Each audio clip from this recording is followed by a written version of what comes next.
গুৱাহাটী মহানগৰীত ৰমজান উপলক্ষে খাদ্য বিতৰণ ৰেইনড্ৰপছৰ কাৰ্যসূচীত হেল্পিং চেণ্টাৰ অসমৰ সহযোগিতা এক ব্যতিক্ৰমী চিন্তাৰে কংক্ৰিটৰ মহানগৰী গুৱাহাটীৰ যুৱ সমাজকৰ্মী আবিদ আজাদৰ নেতৃত্বত আৰু কেইবাগৰাকীও বিশিষ্ট ব্যক্তিৰ সহযোগত চলি আছে এক মানৱীয় কাৰ্যসূচী। অসমৰ ৰাজধানী চহৰ গুৱাহাটী মহানগৰীৰ অগ্ৰণী স্বেচ্ছাসেৱী সংগঠন ৰেইনড্ৰপছ ইনিচিয়েটিভৰ উদ্যোগত পবিত্ৰ ৰমজান মাহ উপলক্ষে ৰোগীৰ সৈতে থকা নিকটাত্মীয়ক ইফতাৰ আৰু চেহৰি যোগান ধাৰাবাহিকভাৱে চলি আছে। অনুষ্ঠানটোৱে ইতিমধ্যে কোভিড কালৰ জটিল সন্ধিখনৰ পৰা বৰ্তমানলৈকে মানুহৰ মাজত 2.5 লাখৰো অধিক প্লেট খাদ্য যোগান ধৰিছে। ৰেইনড্ৰপছ ইনিচিয়েটিভ নামৰ সংস্থাটোৱে কোভিডৰ পৰা আৰম্ভ কৰি ৰঙালী বিহুৰ লগতে অন্যান্য বিহু পূজা পাৰ্বণ ৰমজান মাহ আৰু অন্যান্য দিনতো জাতি ধৰ্ম বৰ্ণ নিৰ্বিশেষে খাদ্য বিতৰণ কৰি অহাৰ লগতে গোটেই অসমত বৃক্ষৰোপণ আৰু প্ৰতিপালন কাৰ্যসূচী চলাই গৈ আছে।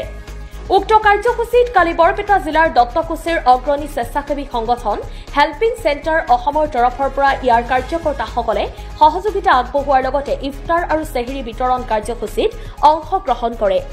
কালি গুৱাহাটী চিকিৎসা মহাবিদ্যালয়ৰ বাকৰিত অনুষ্ঠিত হৈ থকা খাদ্য বিতৰণ কাৰ্যসূচীত হেল্পিং চেণ্টাৰ অসমৰ সভাপতি তথা বিশিষ্ট নাট্যকাৰ খাইৰুল ইছলাম, সম্পাদক তথা বিশিষ্ট সমাজকৰ্মী আব্বাছ আলী, উপদেষ্টা মনিৰুজ্জামান, সদস্য খলিলুৰ ৰহমানৰ সৈতে শুভাকাংক্ষী সদস্য ৰেহেনা পাৰবিনৰ লগতে অন্যান্য সদস্যসকলে উপস্থিত থাকি নিজ হাতে খাদ্য বিতৰণ কৰে।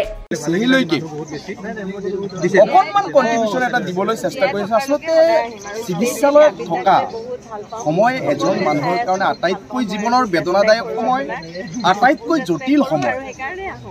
যিগৰাকী ব্যক্তিয়ে নিজৰ আত্মীয় হস্পিটেলৰ বিচনাত ছটফটাই থকা অৱস্থাত অকণমান অন্য যোগান ধৰিছে ৰেইনড্ৰপছ আছাম ইনিচিয়েটিভ আছাম নামৰ সংস্থাটোৱে। গতিকে তেওঁলোকক ধন্যবাদ দিবলৈ ভাষা বিচাৰি পোৱা নাই। এনেকুৱা পদক্ষেপ এই ৰেইনড্ৰপছ ইনিচিয়েটিভ আছামৰ আদৰ্শক অনুপ্ৰাণিত হৈ গোটেই অসমত প্ৰতিটো হস্পিটেলৰ চৌহদত যাতে এনেকুৱা মানুহৰ মাজত খাদ্য বিতৰণ কৰে, ৰমজান মাহত চেহৰি বিতৰণ কৰে, আৰ্তজনৰ কাষত মানুহ যাতে থিয় হয়, এই ৰেইনড্ৰপছ ইনিচিয়েটিভ আছামৰ আদৰ্শক যাতে আমি সকলোৱে অনুপ্ৰাণিত হৈ আমি যাতে অসমখনক এক সৰ্বাংগীন সুন্দৰ আৰু সমন্বয় ৰাজ্য হিচাপে আমি কৰিব পাৰোঁ, তাৰ কাৰণে সকলোৱে হাতে কামে আগবাঢ়ি এই সমন্বয়ৰ বৰ অসম আমি গঢ়াৰ কাৰণে চেষ্টা কৰোৱা হওক। আৰু এই ক্ষেত্ৰত আজি ৰমজান মাহত বিতৰণ কৰিছে, কিন্তু ইয়াতে দেখিছোঁ অন্য সম্প্ৰদায়ৰ মানুহ যথেষ্ট ভিৰ। গতিকে সকলো সম্প্ৰদায়ৰ মাজত এই খাদ্য বিতৰণ অনুষ্ঠানটো চলাই আছে। গতিকে সকলোকে ধন্যবাদ জনাইছোঁ ৰেইনড্ৰপছ ইনিচিয়েটিভ আছামৰ প্ৰতিজন কৰ্মকৰ্তা আৰু ইয়াৰ লগত জড়িত প্ৰত্যেকজন শুভাকাংক্ষীসকলক আৰু এই অনুষ্ঠানটোৰ লগত সহায় সহযোগিতা কৰা অৰ্থনৈতিকভাৱে হওক, শাৰীৰিকভাৱে হওক, মানসিকভাৱে হওক, সকলো মানুহক আমি অন্তস্থ ধন্যবাদ জ্ঞাপন কৰিছোঁ।